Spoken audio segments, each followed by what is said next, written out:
আমরা আজকে একটি এসএলএসটি নির্ভর মক টেস্ট নিয়ে এসেছি। যেখানে বেশ কিছু গুরুত্বপূর্ণ প্রশ্ন নিয়ে তোমাদের সঙ্গে আলোচনা করা হবে। তো এখানে তোমাদের সামনে ২০ টি মোট প্রশ্ন রাখা হবে।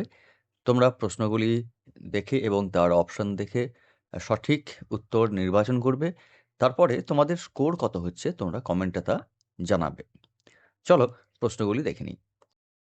১ম প্রশ্ন, চৈতন্য ভাগবত গ্রন্থের কোন খণ্ডে মহাপ্রভুর সন্ন্যাস গ্রহণের বর্ণনা আছে? মধ্যখণ্ডে, আদিখণ্ডে, অন্তখণ্ডে, ক এবং খ সঠিক।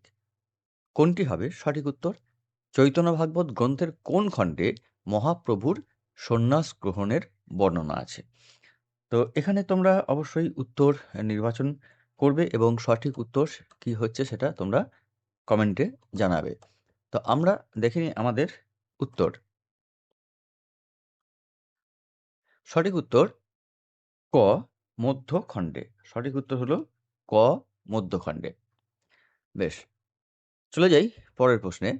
জেলেকে হিংসাভরা দৃষ্টিতে কে দেখেছিল? রাজশ্যালক, সূচক, জানুক, রাজা। জেলেকে হিংসাভরা দৃষ্টিতে কে দেখেছিল? তো সঠিক উত্তর কি হবে? সঠিক উত্তর আমরা দেখিনি। সঠিক উত্তর হচ্ছে জানুক। হুম? দেখবে একটা মানে ওই পাঠ্যে একটা জায়গাতে হ্যাঁ, ব্র্যাকেট করে বলা আছে কথাটা। তোমরা যারা টেক্সট খুব ভালো করে পড়েছো তারা অবশ্যই ধরতে পারবে। পরের প্রশ্ন, এই দেখো মাস্টারমশাই আমি শিখেছি। বক্তা কে? এই দেখো মাস্টারমশাই আমি শিখেছি। কে বলেছে এই কথাটা? সুকুমার, এষা, হিরু, চন্দ্রনাথ। কোনটি হবে সঠিক উত্তর? উত্তর এষা। পরের প্রশ্ন, কোন শ্রেণীর সমাসবদ্ধ পদ? অষ্টাদশ। দ্বিগু, মধ্যপদলোপী কর্মধারয়, সম্বন্ধ তৎপুরুষ, বহুব্রীহি। কোনটা হবে সঠিক উত্তর? অষ্টাদশ। দেখে নিই উত্তর। মধ্যপদলোপী কর্মধারয়। দেখো ব্যাসবাক্য ভেঙে দেওয়া হয়েছে। অষ্ট অধিক ১০। পরের প্রশ্ন, সহজপাঠ গ্রন্থের চিত্রগুলি কে এঁকেছেন? গগনেন্দ্রনাথ ঠাকুর, অবনীন্দ্রনাথ ঠাকুর, রবীন্দ্রনাথ ঠাকুর, নন্দলাল বসু। সহজপাঠ গ্রন্থ অত্যন্ত পরিচিত। আমরা ছোটবেলা থেকে সকলেই পড়েছি। তার চিত্রগুলি কে এঁকেছেন? উত্তর হচ্ছে নন্দলাল বসু। পরের প্রশ্ন, দুষ্টু কোন প্রকার ধ্বনি পরিবর্তনের উদাহরণ?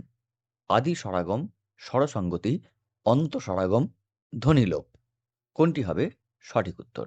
দেখে নিই। উত্তর হচ্ছে অন্তঃস্বরাগম। দুষ্ট তা থেকে হচ্ছে দুষ্টু, শেষে উ ধ্বনিটি আসছে। পরের প্রশ্ন, নং তৎপুরুষ কার লেখা একটি উপন্যাস? বলাইচাঁদ মুখোপাধ্যায়, রাজশেখর বসু, মহাশ্বেতা দেবী, আশাপূর্ণা দেবী। নং তৎপুরুষ কার লেখা উপন্যাস? উত্তর ক বলাইচাঁদ মুখোপাধ্যায়। পরের প্রশ্ন, তথাগতর মামা কোন বিভাগের কর্মচারী ছিলেন? দমকল, পরিবেশ, বিপর্যয় মোকাবিলা, মৎস্যোন্নয়ন। দেখো এটা যে পাঠ্য থেকে নেওয়া হয়েছে তাতে আহ, বিপর্যয় বলতে পারো, ঝড়ের কথা আছে ইত্যাদি সবকিছু আমরা পাই। তো সেখান থেকে একটা আন্দাজ লাগানো যেতে পারে। তো যাই হোক উত্তর দেখে নেওয়া যাক। উত্তর হচ্ছে ঘ মৎস্য উন্নয়ন। পরের প্রশ্ন, শাকে রস রসভেদ শশাঙ্ক গণিতা। এখানে শশাঙ্কের মূল্য কত? ৬, ৪, ১, ০। কোনটি হবে সঠিক উত্তর? দেখে নিই। উত্তর হচ্ছে ১, শশাঙ্ক ১। আচ্ছা, শাকে রস রসভেদ শশাঙ্ক গণিতা এই শ্লোক অনুসারে কত খ্রিস্টাব্দ মানে পাওয়া যাচ্ছে তোমরা কমেন্টে জানিও। পরের প্রশ্ন, কোন বর্গের শব্দ কাছি? তদ্ভব, তৎসম, দেশি, বিদেশি। কোনটা হবে সঠিক উত্তর? কাছি। দেখিনি উত্তর। উত্তর তদ্ভব। এটি মূল যে শব্দ সেটি হচ্ছে কক্ষিকা, তারপরে প্রাকৃতে কচ্ছিয়া, তারপরে কাছি, অর্থাৎ তদ্ভব শব্দের উদাহরণ। পরের প্রশ্ন, ৮ বছর আগের একদিন কবিতাটি কার লেখা? বুদ্ধদেব বসু, জীবনানন্দ দাশ, শক্তি চট্টোপাধ্যায়, সুভাষ মুখোপাধ্যায়। কার লেখা ৮ বছর আগের একদিন? উত্তর খ জীবনানন্দ দাশ। পরের প্রশ্ন, আমাকে কেউ গ্রামে গঞ্জে ড্যাশ করে পালিয়ে যাবে। শূন্যস্থান পূরণ করতে হবে। সঠিক বিকল্প এখানে কি হবে? আমাকে কেউ গ্রামে-গঞ্জে। কি উত্তর? উত্তর তোমরা অপশন দেখো। ভিখিরি, ভিখেরি, ভিখারি, চালাকি। কোনটা হবে সঠিক উত্তর? উত্তর গ, ভিখারি। আমাকে কেউ গ্রামে-গঞ্জে ভিখারি করে পালিয়ে যাবে? পরের প্রশ্ন। কোনটি অঘোষ অল্পপ্রাণ ধ্বনি? ত, ভ, জ, ঠ। অঘোষ অল্পপ্রাণ। দেখিনি উত্তর?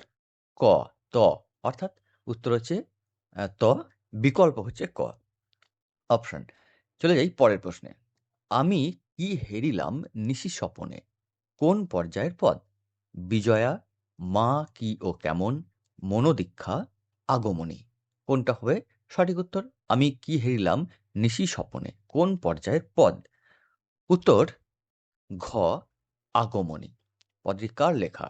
তোমরা কমেন্টে জানিও। পরের প্রশ্ন। উৎসবের বিপুল সমারোহ সেখানে। উৎস নির্ণয় করতে বলা হয়েছে। দাম, পথে প্রবাসে, চন্দ্রনাথ, উপোস। অর্থাৎ কোন পাঠ্য থেকে এই অংশটি নেওয়া হয়েছে? উৎসবের বিপুল সমারোহ সেখানে। দেখিনি উত্তর? উত্তর হচ্ছে গ, চন্দ্রনাথ। পরের প্রশ্ন। দ্রাঘিমা, প্রকৃতি প্রত্যয় নির্ণয় করতে বলা হয়েছে। 4টি বিকল্প তোমরা দেখো। দেখে কোনটি তোমাদের কাছে সঠিক বিকল্প বলে মনে হচ্ছে তা তোমরা অবশ্যই জানাবে।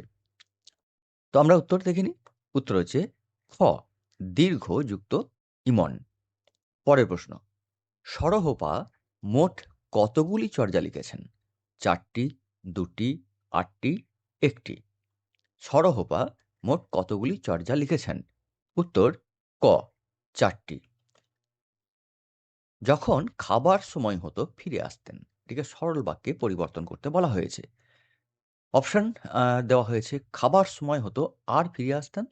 খাবার সময় যখনই হতো তিনি ফিরে আসতেন। খাবার সময় হলেই ফিরে আসতেন। খাবার সময় হতো এবং ফিরে আসতেন। এখানে তোমাদের কাছে কোনটি সঠিক বিকল্প বলে মনে হচ্ছে কমেন্টে জানিও। উত্তর গ, খাবার সময় হলেই ফিরে আসতেন। পরের প্রশ্ন। তাহার খোঁজ করিতে লোকজনকে অনর্থক ভিজিত হইল। কার খোঁজের কথা বলা হয়েছে? বর্ষার, চন্দ্রনাথের, রাধারানীর, ফটিকের। তার খোঁজ করতে অনেক লোকজনকে ভিজতে হলো। কাকে খোঁজ করতে গিয়েছিল লোকজনেরা?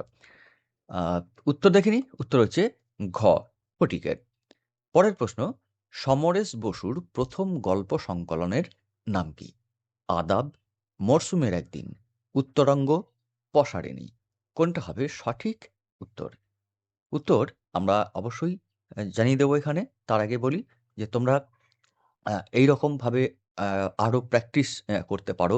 আমাদের এসএলএসটি বাংলা ওয়েবসাইটে সেখানে অনেক ফ্রি মক টেস্ট তোমরা দিতে পারবে। কিছু মক টেস্ট আছে যেগুলো অবশ্যই আমাদের রেজিস্টার্ড ক্যান্ডিডেট যারা রয়েছে তাদের জন্য। কিন্তু তার বাইরেও আরও অনেক মক টেস্ট আছে যেটা সকলের জন্য। তোমরা প্র্যাকটিস করতে চাইলে আমাদের ওই ওয়েবসাইট slstbangla.com সেখানে গিয়ে তোমরা দেখতে পারো। তো উত্তর হচ্ছে খ, মরশুমের একদিন। তো এই ছিল আমাদের আজকে ২০টি প্রশ্ন। তোমরা কে কত পেলে তা অবশ্যই কমেন্টে জানাবে। আর মক টেস্টটি অবশ্যই যদি ভালো লাগে লাইক করে দেবে, অন্যদের জন্য শেয়ার করে দিও।